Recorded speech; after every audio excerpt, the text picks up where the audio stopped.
guys, and welcome back to my channel. So today what we're going to be doing is a 1 month post-op for my breast augmentation, and the girls are just sitting high and pretty. I cannot believe it's already been over a month since I have had my breast augmentation. I feel like it was just yesterday. I was flat chested and I had no boobs, and now I just show them off every second that I can. And I know that that's a little vain to some people, but I love them. I am obsessed with them. I'm so happy with how they came out. I'm so glad the size I chose and everything. So I am going to go in depth with sizing, what doctor I went to, any complications, any of that. So if you guys want to know all about my boobs, just keep watching. I've noticed so much since my first boob job video, I guess.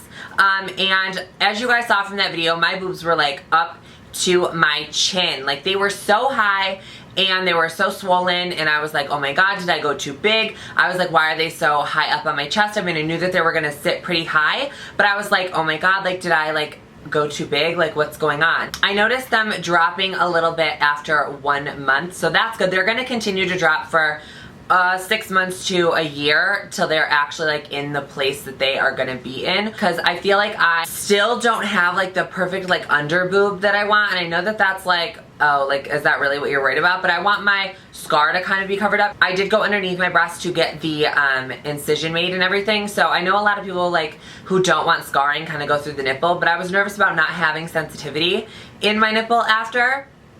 So I was like, oh, I'm a little nervous, so we'll just do underneath. I went with 445 cc's, which at first I thought I was going with 400 cc's, and then the day of surgery, the doctor was like, okay, so 445, and I was like, what? I thought we were doing 400. And he was like, no, we discussed that we wanted them to be a little bit more wider, because my shoulders are a little bit broader. I did get it underneath the muscle. I felt like that was probably the most natural way to go about it, because I didn't want to have overly fake boobs. I didn't want somebody to be like, oh, she has a boob job, oh, those aren't real. So I wanted to make it so they would be as natural as possible, they kind of just grew out of my own body. As for my doctor, I went to Dr. Rockmore in Albany, New York. I don't know if you guys are familiar with that area. I mean, some of you are from all over the world, so you guys are not. But if you guys are from my area, or you guys are from New York, I guess, upstate New York, I went to Albany, and that was the best decision I ever made. I would never go to anybody around my area, and I knew of a plastic surgeon in Syracuse who I went to originally the first time for my lip filler, and I liked him. I really did, and I was gonna go through him, but they didn't work with insurances and stuff like that, and my insurance ended up covering my breast augmentation. It's not to say everybody's breast augmentation who is transgendered is going to be covered by their insurance.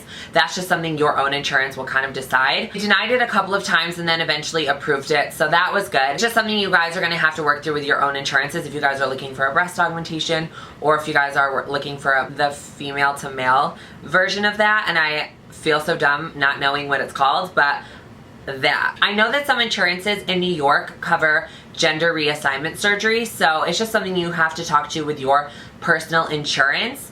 If not, it is kind of a hefty penny. It's $7,000, I think, $6,000, $7,000. It just kind of depends where you go. I did end up paying it upfront by myself, and then the insurance is reimbursing me. One of the things I did notice after surgery was around my nipple, I guess, there are some stretch marks. So your best friend after surgery is going to be cocoa butter. I swear to God, I apply it morning and night.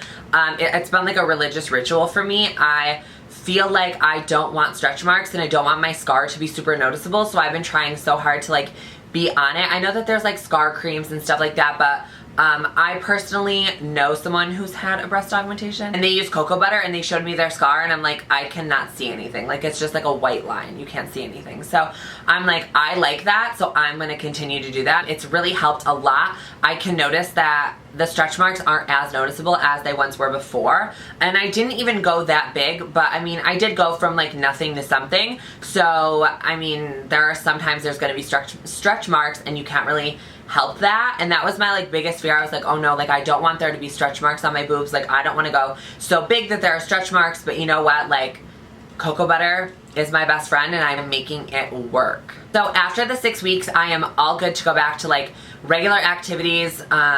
as normal so I can go to the gym, just not doing any like pectoral, which obviously I didn't do before because I was so nervous that the little boob that I had was gonna go away. So I just never did pecs or chest or anything, so I just like do cardio and like do squats, like that's what I'm there for. But everything else, I'm good to go back to work. I mean, I was only out of work for a week. I didn't even really feel like I needed to be out of work for a week, but I wanted to take it easy because I didn't want to end up causing any complications. I do not have any complications as of right now, knock on wood, thank goodness. I'm just gonna keep treating it as if I just had surgery, so I'm gonna be like delicate.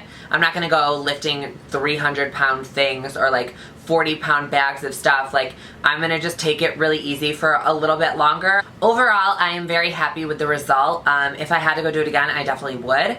I'm so happy with the doctor that I picked. He has treated trans patients before, so that's pretty much why I stuck with him. I did go to a couple consultations before him, and I just honestly wasn't loving the doctors. I just felt like they were treating me, like I said, as a normal woman, and that's okay, but I just feel like my body structure is different and I want to make sure that they look good for my body. Like, I don't want them to look good for like a cisgender woman's body because they're not going to look good. I just felt most comfortable with him and he's amazing.